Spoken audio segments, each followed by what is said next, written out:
하나님의 말씀 함께 봉독하겠습니다. 빌립보서 3장 17절에서 21절까지 말씀입니다. 빌립보서 3장 17절에서 21절까지 말씀, 제가 이제 여러분에게 교독하시고 마지막 21절은 한 목소리로 봉독하겠습니다. 제가 3장 17절 먼저 봉독합니다. 형제들아, 너희는 나와 함께 나를 본받으라. 그리고 너희가 우리를 본받은 것처럼 그와 같이 행하는 자들을 눈여겨보라.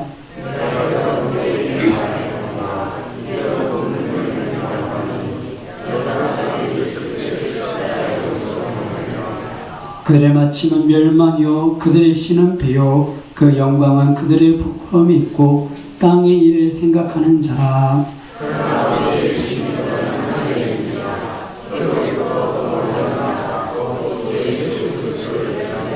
함께 보겠습니다. 그는 만물을 자기에게 복종하게 하실 수 있는 자의 역사로 우리의 낮은 몸을 자기 영의 몸의 형체와 같이 변하게 하시리라. 아멘. 할렐루야. 우리 뵙분에 인사드리겠습니다. 하나님께서 함께 하십니다. 네, 하나님 함께 하심이 우리 교식 가장 큰 복으로 우리가 간증으로 고백했으면 합니다. 오늘은 천국시민권이라는 제목으로 말씀을 살펴보도록 하겠습니다. 지난주가 사실 추수감사절이었는데요. 우리가 이후 초청잔치와 함께 지내다 보니까 이 감사에 대해서 이렇게 충분히 말씀을 나누지 못했던 것 같습니다. 하지만 많은 분들이 감사 리스트 20에 동참해 주셔서 저 뒤에 보시면 이렇게 색종이에다가 감사 제목도 이렇게 전체에 기록을 해놨는데요. 어떤 분이 이렇게 내 감사 제목이 이렇게 쑥스러우셔서 이렇게 안 되시는 분도 계셔서 랜덤하게 다 섞어놨습니다. 5개, 3개씩 섞어놔서 이렇게 보시면 누구 건지 잘 모를 수도 있겠지만 굉장히 일상적인 것에 감사했던 그 감사들이 여전히 나의 감사를 이렇게 받아주셨으면 좋겠는데요. 보니까 정말 우리 일상을 이렇게 우리가 돌아보면서 이렇게 감사하는 모습들을 이렇게 볼 수 있었습니다. 일할 수 있는 직장 주신 감사, 건강 주신 것 감사, 또 배우자, 자녀들, 가정을 위해서 이렇게 많은 분들이 감사하셨고, 또 부자는 아니지만 일상에 필요한 것을 채워주신 것에 대해서 감사하는 분이 많이 있었습니다. 또 다니엘 기도에 영향이 있는지 이번에 다니엘 기도회 가운데 북한에서 탈북하신 분, 또 이렇게 두 가정과 이렇게 소개됐는데요. 우리가 마음껏 예배할 수 있는 이 땅에 태어난 것도 감사하다. 그런 분도 몇 분 계셨습니다. 그리고 우리를 하나님의 자녀 삼으신 것에 감사하고 때로 감사의 제목이 있었는데 제가 이렇게 감사의 제목을 보다 보니까 제 마음에 우리가 해야 될 3대 감사가 있겠다. 모든 분들이. 그래서 제 나름대로 3대 감사를 정해봤습니다. 따라해보겠습니다. 잘 먹고, 잘 싸고, 잘 자매, 감사합니다. 이게 3대 감사한 것 같아요. 그럼 아무것도 아니죠. 잘 먹고, 잘 싸고, 잘 자는 건데, 저희 어머님만 해도 먹는 거 잘 못 드시거든요. 이렇게 난소암 수술하시고, 상피내암에 가슴 한쪽 들어대시고, 몸이 이게 호르몬 정상이 되셔서 아침에 먹은 음식이 저녁 때 먹으면 또 속에서 막 뒤집어지시고, 정말 먹는 걸 제대로 못 드세요. 그러니까 제 어머님이 먹는 걸 정말 좋아하시거든요. 근데 먹는 걸 못 드시고 오면서 야, 이거 먹는 걸 마음 놓고 먹는 거 이것도 복이구나. 그런 생각을 하게 됩니다. 그래서 정말 아무것도 아닌 것 같아도 정말 가장 기본적인 것에 감사하면서 여러분들이 감사로 여러분의 삶들을 정말 행복하게 선택하실 수 있기를 주님의 이름으로 축원합니다. 오늘 제가 한번 감사에 대해서 한번 소개해드리려고 하는데요. 지난번에 잠시 언급을 했지만 영상을 한번 보면서 우리가 잘 아는 송명인 씨, 나라는 시를 통해서 그의 삶에 대해서 그가 믿음을 어떻게 고백하고 있는지 한번 살펴보고 말씀을 이어가도록 하겠습니다. 정말 우리의 삶에 있어서 저런 고난들, 또 가난, 질병, 또 사회적인 고립, 외로움들, 이런 모든 것들 속에서 우리가 절망하고 낙심할 수밖에 없는 것은 인지상정일 수 있습니다. 근데 아까 영상에 보시면 그녀에게 치료의 기회가 주어졌을 때 송명은 시인이 어떻게 이야기를 하던가요? 그죠? 그가 고백하기를 하나님이 지으신 이 모습대로 이 땅을 살기를 이렇게 고백합니다.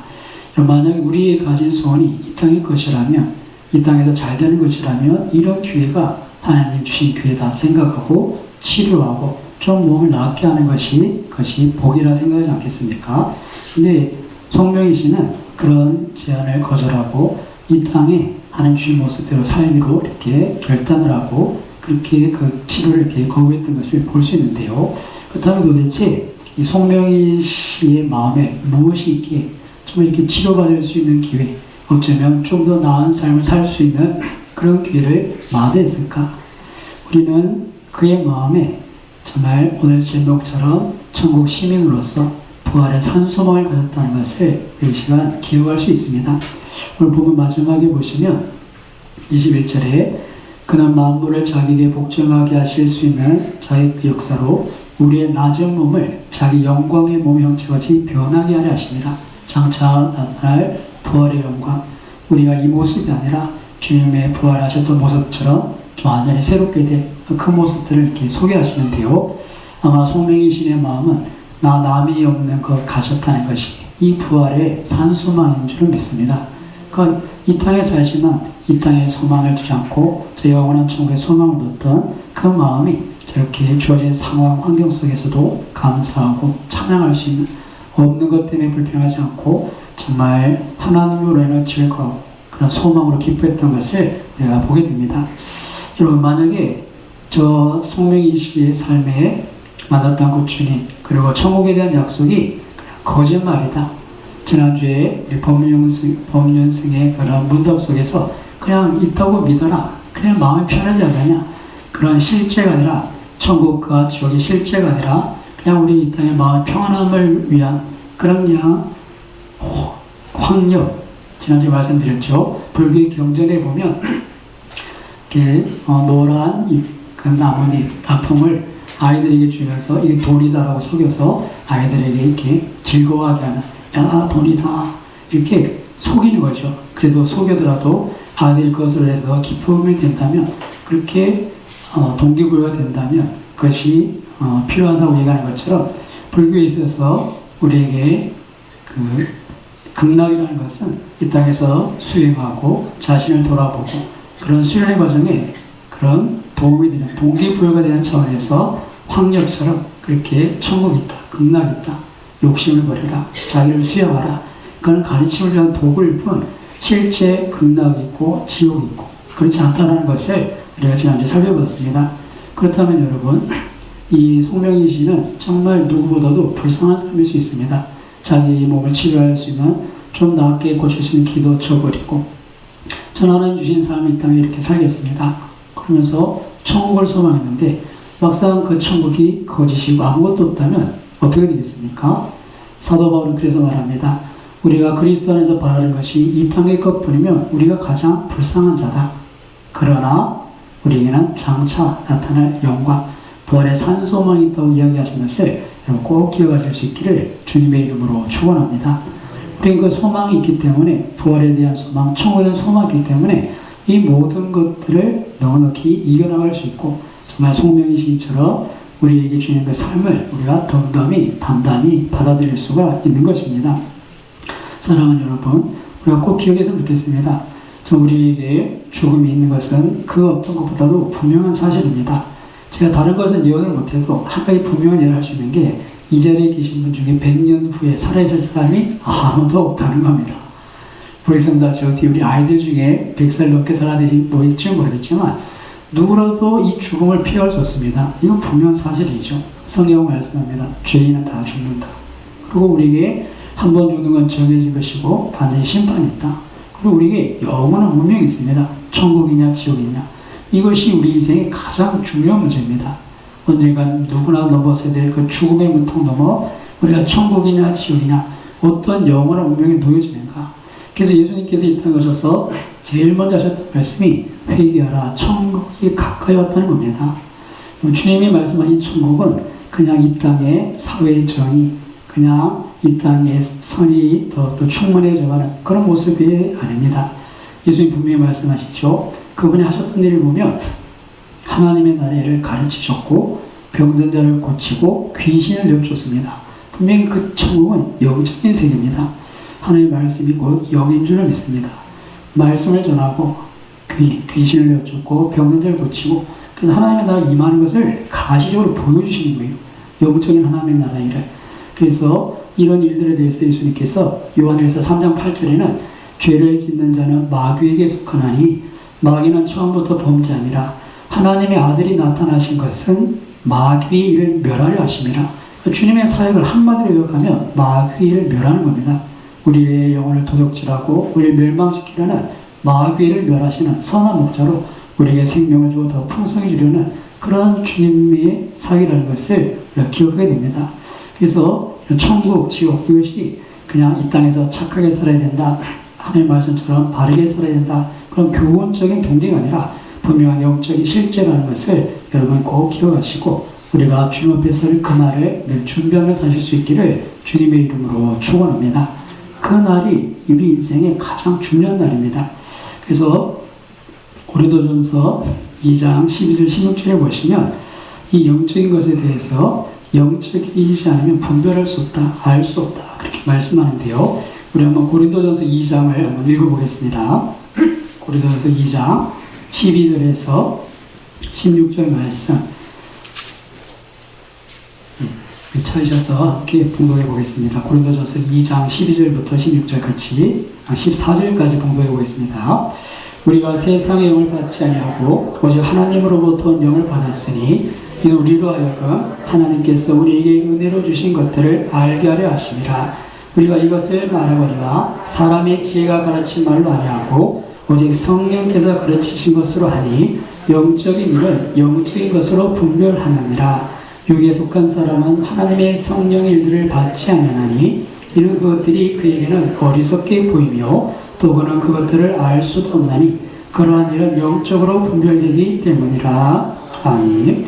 주님께서 우리에게 영적인 일들, 귀신, 마귀, 또 천국과 지옥에 대해서 얘기하시는 것들에 대해서 그건 다 착하게 살라는 얘기지 라고 하나님의 말씀을 무시하는 사람은 영의 일들을 알지 못하는 사람입니다. 그리고 그런 사람들은 하나님께 속한 자가 아니라 육에 속한 사람, 성령의 일을 알 수 없는 사람, 그들의 결말은 반드시 지옥 형벌이라는 것을 잊지 마십시오.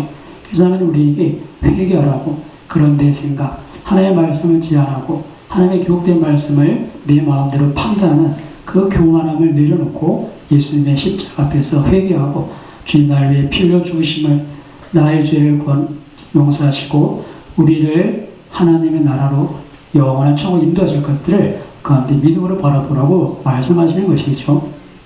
예수님께서 본인을 이렇게 소개하지 않습니까? 내가 곧 그 길이다. 길이요 진리요 생명이다. 나로 말미암지 않고는 아버지께로 올 자가 없다는 겁니다. 여러분 이런 말들을 요즘 시대하면 사람들이 뭐라고 얘기하겠습니까? 미쳤다고 얘기할 겁니다. 저 동아백화점 토요일 저녁 그 무대 앞에서 내가 세상을 구원하러 왔다. 나로 말미암지 않고는 아버지께로 올 자가 없다. 제가 만약에 그렇게 있었으면 여러분이 전화하셨을 거예요. 여기 이상한 사람이 있다고 제발 좀 데려가라고. 그 말은 어떻게 보면 허무맹랑한 얘기입니다. 예수님을 한 사람으로 본다면, 그냥 도덕적인 선생님을 본다면 정신 나간 소리죠. 자기가 길이랍니다. 무슨 길입니까? 우리로 하여금 천국에 갈 수 있도록 우리에게 내어주신 산 길이십니다. 예수님을 통하지 않고는 아버지께 갈 수 없습니다. 그분이 진리십니다. 우리에게 이런 영적인 것, 진리를 알게 하시죠. 이런 마귀는 거짓의 영입니다. 속이죠. 그래서 우리가 영적인 것을 무시하게 합니다. 우리에게 삶만 열심히 살는데 죽으면 끝이야. 근데 여러분 끝이 아닌데 그것을 속이는 겁니다. 마귀의 목적은 단 하나밖에 없습니다. 우리가 이 땅에 모든 걸 다 누리더라도 우리 영원한 생명을 훔쳐가는 것, 멸망시키는 게 마귀의 목적입니다. 그래서 예수님을 시험할 때도 뭐라고 얘기합니까? 높은 산에 올라가서 천하의 걸 다 보여주면서 나한테 절반해라. 이거 다 줄게. 다 줄게. 마귀는 지금도 이렇게 합니다. 우리에게 모든 걸 다 줄 것 같이 얘기하지만 결국 뭡니까? 이 땅에 70년, 80년 인생의 영원한 운명을 버리도록 만드는 겁니다. 그래서 마귀는 거짓의 영이고 도적질하는 자고 멸망시키는 자입니다. 예수님은 그런 마귀를 멸하시러 오셨습니다. 내가 곧 길이다, 진리다. 그리고 그분이 생명이신 줄 믿습니다. 예수님을 영접한 자들은 그 안에 그분의 생명, 영원한 생명을 가지고 천국을 소유하게 되는 것이죠. 그렇게 예수님의 사역은 전부 이렇게 영적으로 천국과 지옥, 우리 영원한 생명과 관계된 것입니다. 우리의 구원을 위한 사역이시죠. 그래서 그분이 오실 때 천사를 통해서 자기 백성을 저희 죄에서 구원할 자시다. 그래서 이 죄의 문제, 심판의 문제, 영원에 관한 문제를 말씀하셨지, 예수님을 믿고 이 땅에서 잘 되는 것, 이 땅에서 육신이 치유받고 우리 인생의 문제 해결되는 것, 이것은 그렇게 중요하게 여기지 않으셨던 것. 물론 주님 우리 필요로 하시고 일용할 양식을 구하러 하셨지만 더 근본적인 문제, 영원한 운명에 관한 문제를 해결하러 오셨다는 것을 우리가 기억합니다. 그래서 예수님께서 이것을 얼마나 강조하셨는가. 그분이 나사로와 부자와 나사로의 비유를 말씀하시는데요. 이 땅에 사는 두 인생을 얘기합니다. 정말 호화롭게 날마다 잔치를 베푸고 파티를 베푸고 좋은 옷을 입고 정말 사회적으로 지위가 높은 그런 고급 부유한 관리와 그 집 대문에서 잔치가 끝나면 음식 찌꺼기로 겨우 연명하는 거지를 얘기하는데, 그들이 이 땅의 삶은 누가 봐도 야, 참 저 거지 안 됐다 그런 인생이지만 그 둘이 죽었을 때 이 거지는 천국에 가 있고 이 부자는 지옥에 놓여졌을 때 이 영원한 운명을 보면 누가 복 있는 사람인가? 주님 분명히 얘기하시죠. 이 땅에 호의호식하고 잘못과 잘 사는 건 중요한 것이 아니다. 죽음은 누구에게나 정해진 것이고 그의 심판이 있는데 지옥에 떨어지면 아무것도 아니라는 겁니다. 그래서 우리가 이 땅을 사는 동안 무엇을 준비해야 됩니까? 영원한 천국. 내가 곧 길이요 진리요 생명이라 하신 주님을 통해서 하나님 앞에 나아갈 우리에게 주신 산소만 그것을 우리가 발견하고 지난주 말씀처럼 모든 것을 다 팔아서라도 그것을 우리가 소유해야 된다는 것입니다. 바라기는 오늘 다시 한번 이 송명희 씨가 자신의 삶 속에 좀 나은 삶도 필요하고 이 땅의 삶을 묵묵히 받아들이고 그가 바라봤던 정말 다시 그 몸을 영화롭게 하실 것을 기대했던 그런 마지막 그 영광스러운 그 천국들을 다시 한번 소망하실 수 있기를 주님의 이름으로 축원합니다. 우리에게서 이 가장 근본적인 문제입니다. 그래서 오늘 빌립보서 3장 본문 말씀에도 사도 바울은 핍박과 어려움 가운데 있는 빌립보 교회 성도들에게 이렇게 말씀을 하는 겁니다. 오늘 본문 말씀을 우리 같이 한번 다시 그 바울의 마음, 정말 고난받고 있는 이 빌립보 성도들에게 바울이 무엇을 이렇게 전해주는지 그 마음을 한번 생각해 보시면서 우리 17절부터 21절을 다시 한번 천천히 같이 다시 봉독해 보겠습니다. 형제들아, 너희는 함께 나를 본받으라. 그리고 너희가 우리를 본받은 것처럼 그와 같이 행하는 자들을 눈여겨보라. 내가 여러 번 너희에게 말하였거니와 이제도 눈물을 흘리며 말하노니 여러 사람들이 그리스도의 십자가의 원수로 행하느니라. 그들의 마침은 멸망이요 그들의 신은 배요 그 영광은 그들의 부끄러움이 있고 땅의 일을 생각하는 자라. 그러나 우리의 시민권은 하늘에 있는지라. 거기로부터 구원하는 자 곧 주 예수 그리스도를 기다리노니 그는 만물을 자기에게 복종하게 하실 수 있는 자의 역사로 우리의 낮은 몸을 자기 영광의 몸의 형체와 같이 변하게 하시리라. 아멘. 고난 중에 있는 빌립보의 성도를 향한 바울의 그 마음을 보십시오. 이제도 눈물 흘리며 말한다. 내가 여러 차례 말했지만 이제 눈물 흘리며 말한다. 너희들이 십자가의 원수로 행하지 말아라. 너희들이 이 땅의 일을 생각하며 살지 말아라. 우리는 어디에 시민권이 있는? 하늘에 시민권이 있는 사람들 아니냐? 너희들이 이 땅의 것에 마음 뺏겨서 정말 그 마지막에 멸망이 그들의 신은 배라. 그 영성의 스토마 그 위로 표현도 있는데요. 우리가 이렇게 배불리 먹고 사는 육신의 정욕을 따라 살아서는 안 된다. 그 마지막은 심판이라. 그렇게 간절히 이렇게 권하는 것을 보게 됩니다. 여러분, 지금 이 빌립보의 성도들, 어쩌면 그들이 처한 환경, 또 핍박, 그들이 받는 그런 신앙으로 인한 불이익이 있습니다. 지금도 예수 믿는 것 때문에 당할 불이익이 있습니다. 부당한 대우를 받을 수 있고, 또 사회 속에서 사람들 관계 속에서 우리가 고립될 수도 있습니다. 초대교회 성도들이 어찌 그렇지 않았겠습니까? 그들은 어쩌면 우리보다 더하게 목숨까지 내걸었어야 될 그런 절박한 상황입니다. 그런 그들에게 사도 바울은 이 빌립보를 통해서 계속해서 기뻐할 것을 이야기합니다. 기뻐할 것을. 근데 그 기쁨의 이유는 단 한 가지인데요. 그 기쁨이 무엇인가? 3장 1절 한번 같이 봉독해 보겠습니다. 3장 1절입니다. 끝으로 나의 형제들아, 주 안에서 기뻐하라. 너에게 같은 말을 쓰는 것이 내게 수고로미없고 너에게는 안전하니라. 아멘. 계속해서 이 말을 해주고 싶은 겁니다. 이것이 그들의 믿음의 안전을 위한 것이기 때문에 계속해주고 싶은 말이 있는데 무엇입니까? 끝으로 또 이 말합니다. 나 형제들아 주 안에서 기뻐하라.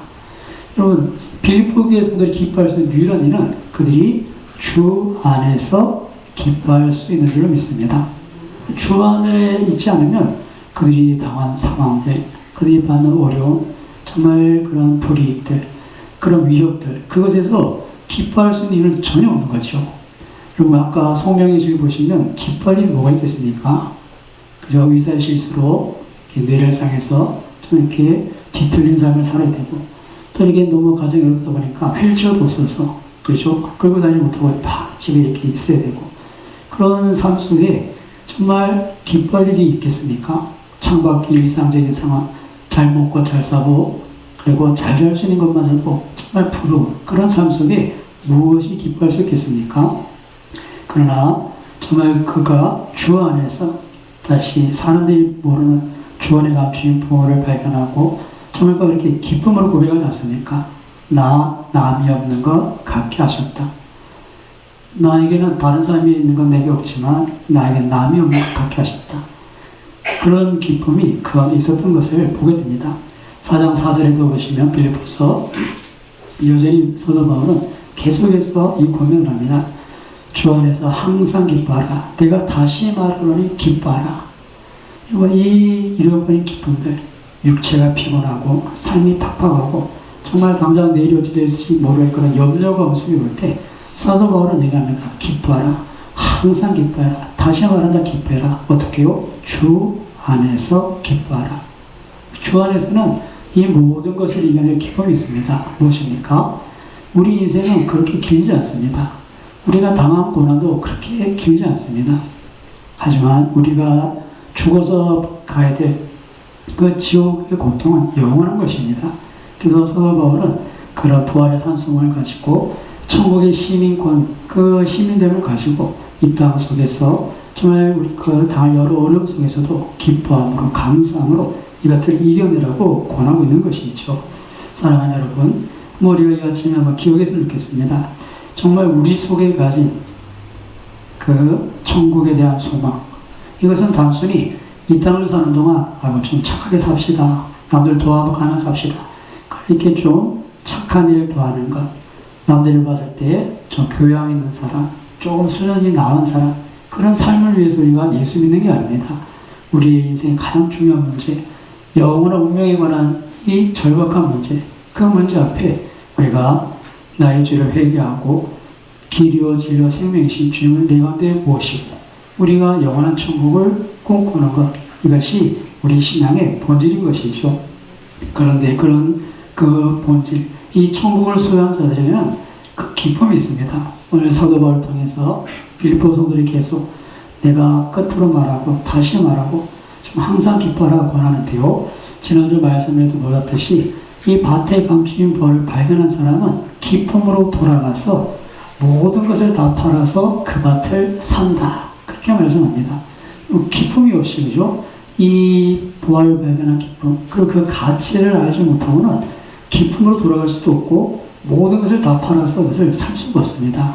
사랑하는 여러분, 주님께서 하늘의 영광 버리시고 예수님께서 종의 형체로 이 땅에 오셔서 십자가에 죽기까지 복종하심으로 우리에게 주시고자 했던 그 영원한 생명, 그 천국의 산소망, 이 천국의 시민권을 여러분 다시 한번 그 가치를 발견하고 모든 것을 다 팔아서라도 여러분의 것으로 소유할 수 있기를 주님의 이름으로 축원합니다. 그럼 어떻게 이것을 우리가 소유할 수 있겠습니까? 누가 천국 시민권을 가진 자가 있습니까? 그것은 바로 예수님을 나의 주로 고백하고 믿음으로 주님을 영접하는 사람입니다. 예수님께서 나의 죄를 위해 십자가에 주셨음을 믿음으로 고백하고 내가 내 자신이 죄인 것을 인정할 때 내겐 소망이 없습니다. 주님 은혜가 필요합니다. 그 주님을 모신 자들에게 천국에 시민권이 있다는 것을 여러분 기억하셨으면 합니다. 여러분 우리 천조국이라는 얘기를 들어보셨습니까? 천조국. 요 젊은 친구들이 좀 쓴 용어인데요. 일천천자의 조, 조 개념이죠. 조, 그다음 나라 국자를 쓰는데 이 천조국이 뭐냐면 미국을 이렇게 뜻하는 그런 용어입니다. 미국의 그 부와 그 어떤 군사력. 그래서 국방비를 1년에 1,000조를 쓰는 나라, 뭐 그런 의미에서 이제 천조국이라는 용어를 쓰는데, 실제는 한 600억에서 700억 정도를 쓴다고 하는데요. 어쨌든 미국 가면 그만큼 부강한 나라, 돈 많고 힘있는 나라에서 천조국이라 그렇게 얘기합니다. 사도 바울의 시대, 그 시대는 로마 시민권만 있으면 죄를 지어도 그 나라의 법에 저촉받지 않고 로마로 호송돼서 로마 황제 앞에서 재판받을 수 있는 권한이 있었습니다. 그러면 정말 로마 시민이라는 그 특권이 있었죠. 근데 여러분, 오늘날에도 미국 시민권이 갖는 그런 많은 이익들이 있습니다. 그래서 많은 사람들이 미국 시민권을 얻으려고 하죠. 안 되면 영주권이라도 얻으려고 이렇게 많이 애쓰지 않습니까? 제가 미국 시민권을 어떻게 가질 수 있나 한번 찾아봤는데, 여러분, 미국에서 태어나면 자동으로 시민이 됩니다. 자동으로. 그래서 원정 출산이 한참 유행했었죠. 본토는 못 가고 하와이 가서 애를 낳고 정말 만삭의 어머니들이 힘들게 위험을 감수하고 그렇게 출산하고 와서 애한테 시민권 주려는 그런 일들이 한참 보도가 되게 됐습니다. 근데 여러분, 그렇게 태어나면 총시민이 되는데, 여러분, 저와 여러분은 그렇게 태어날 수가 없습니다. 우리 모태에서부터 죄중에 태어나기 때문에 태어나면서부터 천국 시민 될 자격이 없습니다. 그러면 어떻게 또 그렇게 되는가? 미국 시민권이 될 수 있는 두 번째 방법은 귀화하는 겁니다. 귀화. 내 국적을 포기하고 미국으로 귀화하는 것. 물론 조건들이 좀 있겠지만 그게 나를 보내는 겁니다. 완전히 미국인으로 이렇게 새롭게 다 되는 것. 그래서 내 국적을 포기하고 새롭게 미국 시민권 방법이 있는데, 이게 우리랑 비슷한 것 같아요. 우리 인생의 주인을 바꾸는 것. 여지껏 세상이 내 주인이고 내가 내 주인이고 나도 알지 못하게 마귀가 내 삶의 주인이었는데, 이걸 다 버리고 예수님을 나의 주로 모시는 그런 사람들이 천국의 시민권을 갖게 되는 겁니다. 따라해보자. 주인을 바꾸자. 주인을 바꿔야 돼요. 나라를 바꾸듯이, 귀화하듯이 여지껏 내 삶이 죄와 사망의 종로로 했던 삶이라면 이제는 예수 그리스도의 종, 예수님을 나의 주로 모시는 그런 귀화하는 것, 이것이 필요합니다. 그런 결단이 우리가 회개라 이렇게 고백할 수 있겠죠. 그리고 미국 시민 되는 또 한 번의 방법은 시민권자랑 결혼을 하면 얼마간의 시간 지난 뒤에 시민권을 얻게 됩니다. 우리나라에도 외국인들이 와서 결혼해서 대한민국 국민이 되지 않습니까? 이렇게 위장 결혼도 있고, 또 대한민국 이렇게 시민권을 따고 또 이렇게 도망가고 이런 경우 좀 문제가 있긴 하지만, 그렇게 미국 시민과 결혼하면 시민을 얻게 됩니다. 근데 여러분, 저와 여러분은 주님의 신분줄로 믿습니다. 우리가 언약이라는 게 그런 거예요. 새로운 법적인 관계. 구약 이스라엘 백성들이 하나님과 언약을 맺을 때는 나는 너희 하나님이 되고 너희는 내 백성이 되고 새로운 법적인 관계가 형성이 됩니다. 결혼이 그런 의미가 있죠. 주님 우리를 신부로 받으셨고 우리는 천국 시민권의 자격이 하나도 없지만 주님의 신부가 되어서 저 여러분들이 천국의 시민으로 천국을 소망할 수 있게 되는 줄 믿습니다. 이거는 그냥 주어지는 거예요. 태어나면서 거저 주어지든지 정말 시민권자한테 결혼해서 그 사람의 시민권으로 해서 자동으로 얻어지는지 그런 것이죠. 여러분, 우리에게 주신 천국의 소망이 그런 겁니다. 내가 어떻게 열심을 취하는 것이 아니라 정말 하나님의 전적인 은혜 가운데 우리가 예수께서 나의 주라 고백하고 그분의 신부가 되고 내 삶의 주인을 바꿀 때 우리에게 천국의 시민권이 주어진다는 것을 여러분 기억하셔서 정말 내 모습 때문에 너무 힘들어하지 마시고 내가 천국의 시민권을 가진 자로서 정말 내 인생의 방향이 이제는 내 배를 불리기 위한 인생이 아니고 이 땅의 것에 소망 두는 인생이 아니라 정말 성령의 신같이 하나님 내게 주신 삶을 덤덤히 받아들이고 우리에게는 장차 나타날 영광 이 땅의 70, 80이 아니라 영원한 운명을 바라보면서 살 수 있는 그런 저 여러분 되시기를 주님의 이름으로 축원합니다. 여러분 가운데 이 천국의 시민권이 있습니까? 눈 한번 감아보시고 정말 내게 이 천국의 시민권이 있으신 분은 아멘. 몇 분 안 되시네요. 아니, 이 천국의 시민권을 갖고 싶으신 분들이라도 아멘. 아멘. 여러분 이것은 우리에게 거저 주시는 은혜입니다. 우리에게 주시려고 주님께서 이미 값을 다 지불하신 겁니다. 이 땅에 오셨고 누구든지 내게로 오라 초청하셨고 십자가에서 다 이뤘다고 이미 값은 다 지불해놨습니다. 저와 여러분이 요구하는 것은 이제 하나입니다. 네 인생의 주인을 바꾸라는 겁니다. 네 배를 위해 살지 말고 이 땅의 것을 위해 살지 말고 하늘을 위해 살고 주를 위해 살고 여러분의 그 분명한 결단 앞에서 여러분 스스로에게 주신 확신, 성령께서 여러분들에게 정말 내가 하나님의 것이라고 주시는 그런 마음의 확신을 가지고 여기 남은 삶을 사실 수 있기를 주님의 이름으로 축원합니다. 잠시 한번 기도하겠습니다. 다음 12월 1일 첫째 주부터 성탄절까지 4주간은 보통 대림절, 강림절이라고 부르는 주님 오심을 기다리는 그런 기간입니다. 주님, 우리가 다시 한번 이 성탄절을 맞으면서 우리에게 주신 천국을 다시 소망하고 정말 주님 다시 오심을 기다릴 수 있는 그런 은혜의 요정되도록 기도하시고, 특별히 이 시간 주님, 내 인생이 주님 바뀌었음을 다시 고백합니다.